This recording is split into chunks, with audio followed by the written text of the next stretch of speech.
dance marathon was this weekend. We'll tell you how it went. We tell you which Iowa State faculty member was appointed to a national council over the weekend. We introduce you to the new dean of the College of Engineering.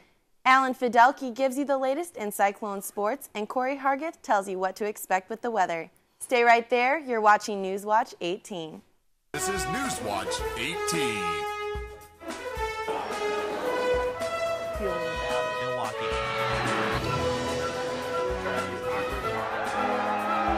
Newswatch 18 starts now.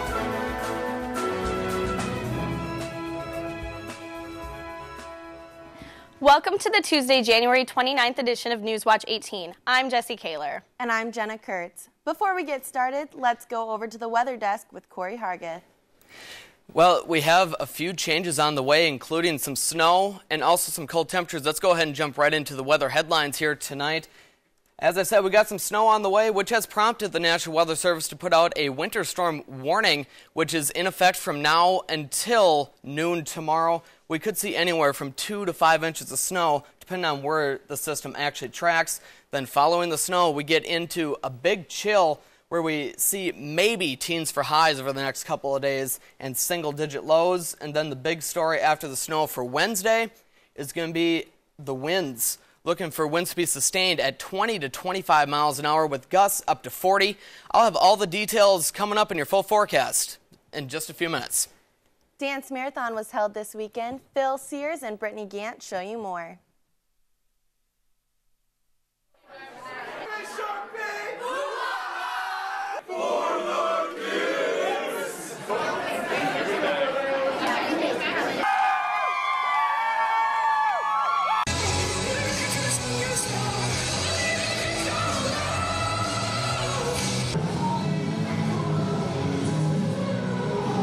It's really indescribable at points because the things that we do for families, it just gives them confidence, and we bring hope to the families.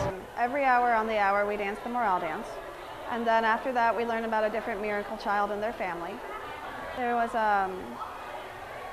they had different groups come in and do shows, like Dub H did a show.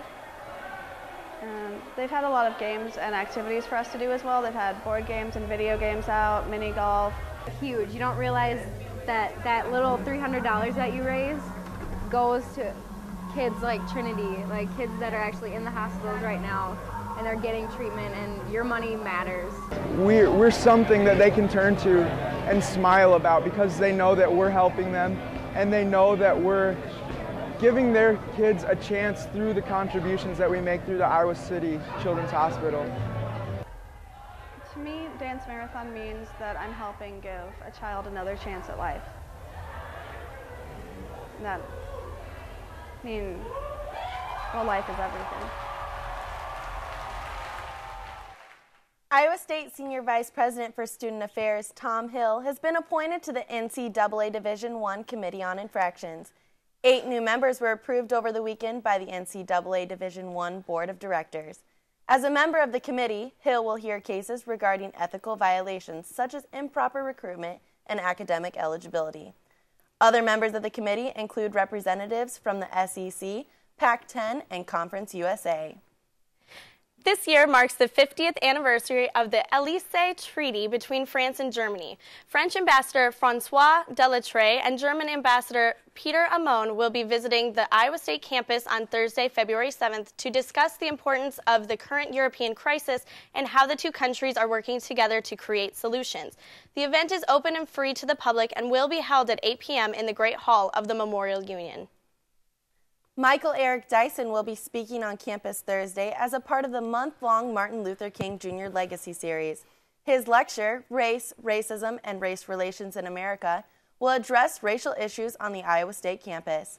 The lecture will take place in the Great Hall of the Memorial Union at 8 p.m. It is free and open to the public. Dyson is an author of 16 books and has appeared in programs such as The O'Reilly Factor and Real Time with Bill Mayer. 2 Iowa State professors took top honors this week at the Mesa Contemporary Crafts Exhibition. Associate Professor of Studio Arts Joe Mwench won a Jurors Award for his piece Red Pillow Block with Bolt. Associate Professor of Studio Arts Chris Martin won a Jurors Award for a series of bronze statues, Linguist Staffs for the American Tribe. Only 3 entries out of 375 are selected as Jurors Award winners. Both artists received grants from the university to continue their work.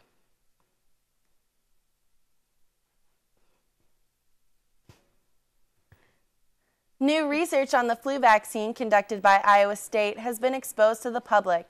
Researchers have combined exercise with the flu vaccine to produce some hefty results. The tests show that students who have exercised for 90 minutes after receiving their flu shots produce higher antibodies to fight off the disease.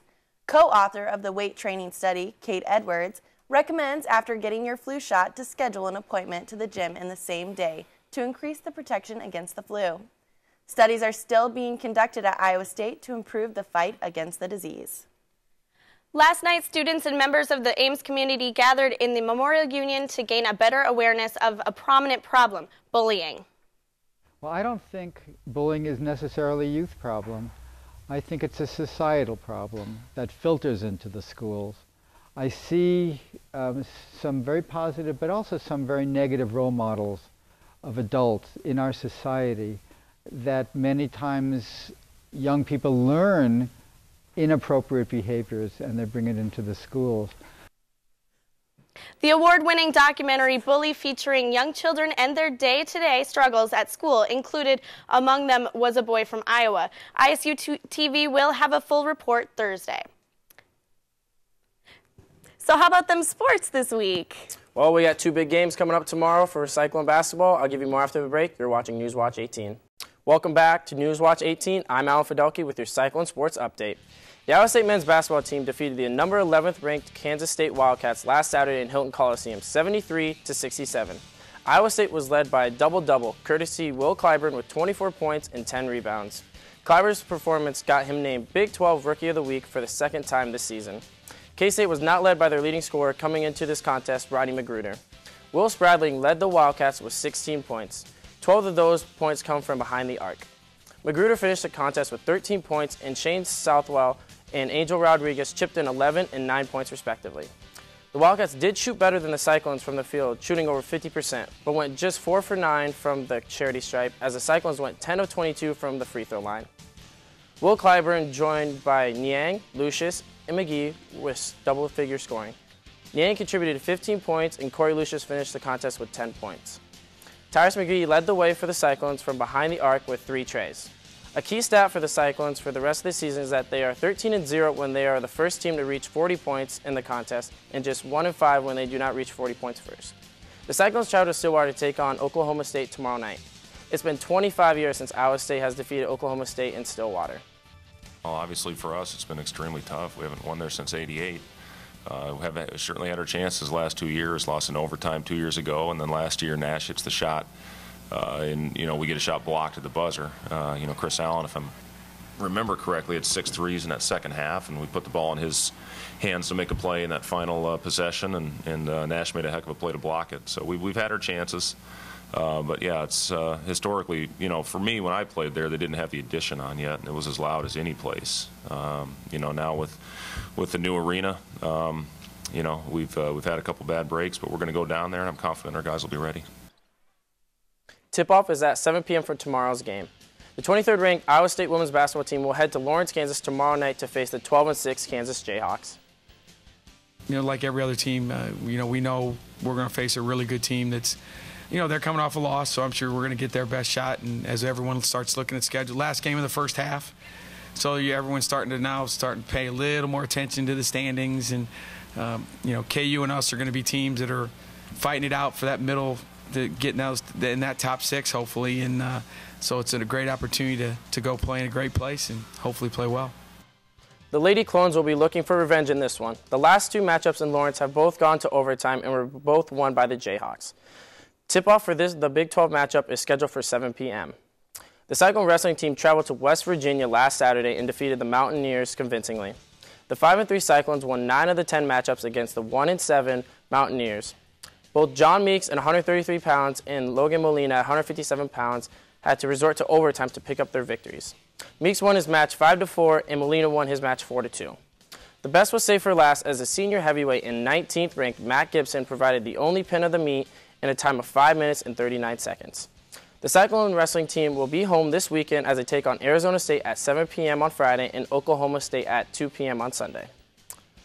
The Iowa State gymnastics team fell short on Saturday in Minnesota to 3 top 20 teams. However, Iowa State did post their highest score of the season with 193.95.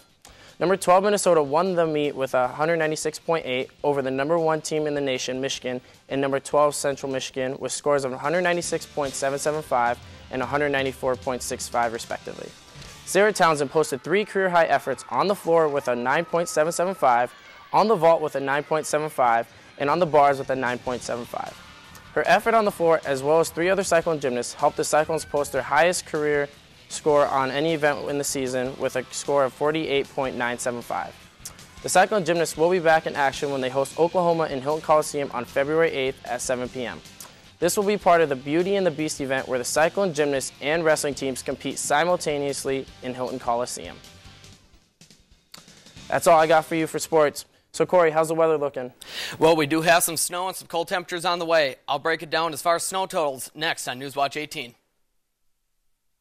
Welcome back to Newswatch 18. I'm Corey Harguth with a look at your weather. We'll talk about that snow in just a minute. First, let's take a look outside. It's 33 degrees right now here in Ames with cloudy skies, and the winds have picked up over the last couple hours, now out of the north at 16 miles per hour. Let's take a look at the rest of the local area. 32 degrees right now in Boone, 30 in Fort Dodge, 32 in Carroll, 32 in Perry, and 33 degrees in Iowa Falls. We'll zoom out, take a look at the rest of the state. 34 in Ottumwa, same thing in Council Bluffs, 33 in Sioux City, 30 in Fort Dodge, and 33 degrees right now up in Mason City. Here's a look at those warnings that I mentioned before. The pink here is our winter storm warning in effect until noon tomorrow. Then the tan or brown area is a winter weather advisory, which is just off to our west and to our north, which will be in effect until 8 a.m. on Wednesday. Let's go out and take a look at tonight's lows. 14 degrees for your low in Mason City, 16 in Fort Dodge, 19 in Council Bluffs, 30 in Davenport, and 23 degrees for your overnight low in Ottumwa.